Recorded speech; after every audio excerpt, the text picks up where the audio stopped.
सीतापुर देख रहा है कि खास कार्यक्रम में मैं पंकज सिंह और आप सभी का स्वागत करता हूं। शुरुआत पहली तस्वीर में हम आपको दिखा रहे हैं देश की राजधानी से सूबे की राजधानी लखनऊ को जोड़ने वाले राष्ट्रीय राजमार्ग NH-24 के सीतापुर बाईपास का नज़ारा। वर्षों से निर्माणाधीन राष्ट्रीय राजमार्ग पर ट्रक व अन्य गाड़ियां पलट जाने की घटनाएं आम बात हैं। आए दिन ऐसे नज़ारे आपको देखने को मिल जाएंगे।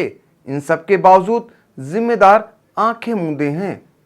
राहगीरों की माने तो मार्ग कहीं अधबना पड़ा है तो कहीं सड़क कट जाने से बड़े बड़े गड्ढे बन गए हैं। दो लेनों के बीच छूटी जगह में आए दिन गाड़ियां पलट जाने की घटनाएं घट रही हैं। राजमार्ग पर जिम्मेदार संबंधित जगह पर सचेतक लगाना भी अपनी जिम्मेदारी नहीं समझ रहे हैं। इन हादसों पर लगाम लगेगी कब? यह राजमार्ग बनकर पूरा कब हो पाएगा?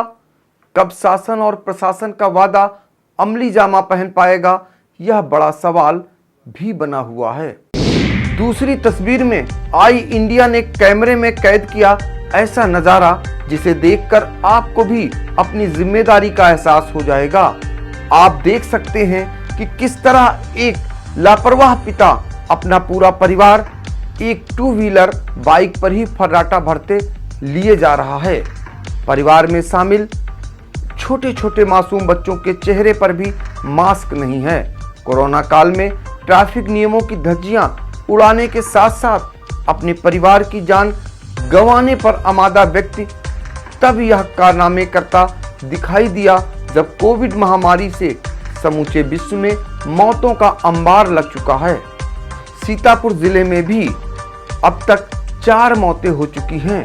पॉजिटिव मरीजों के आंकड़े दिन ब दिन रफ्तार पकड़ रहे हैं। लेकिन जब सतर्कता ही एकमात्र उपाय है तब ना तो कोविड प्रोटोकॉल का अनुपालन कराने वालों की सजगता दिखाई पड़ रही है और ना ही पालन करने वालों की अपनी जिम्मेदारी। तीसरी तस्वीर में आप देख रहे हैं राष्ट्रीय राजमार्ग और ग्रास फार्म के नज़ारे। तस्वीरों में दिखने वाले गोवंश सूबे की सरकार के मुखिया की प्रमुख प्राथमिकताओं में से एक है। शासन स्तर से इन गोवंशों के लिए गौशालाएं बनाकर संरक्षित करने के आदेश जारी किए गए। करोड़ों की धनराशि भेजी गई। जिले में 50 के करीब गौशालाएं भी बनी, लेकिन गोवंश अब भी आवारा हैं और सामान्यतया सड़कों पर बैठे देखे जा सकते हैं।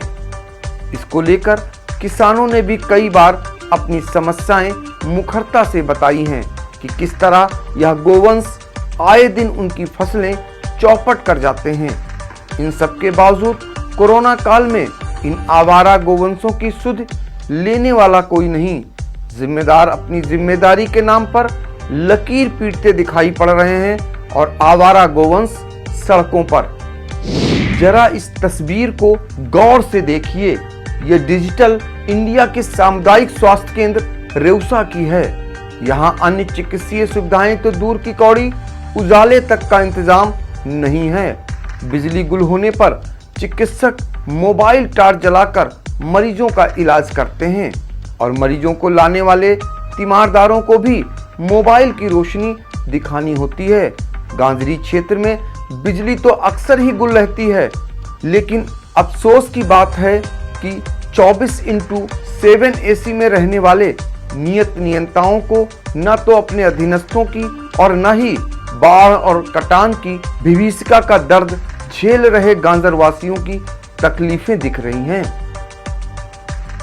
साहब, ये कोई बारिश के बाद का क्रिकेट स्टेडियम नहीं है कि हेलीकॉप्टर के पंखों की हवा से सूख जाएगा और खिलाड़ी चौका छक्का मारने लगेंगे।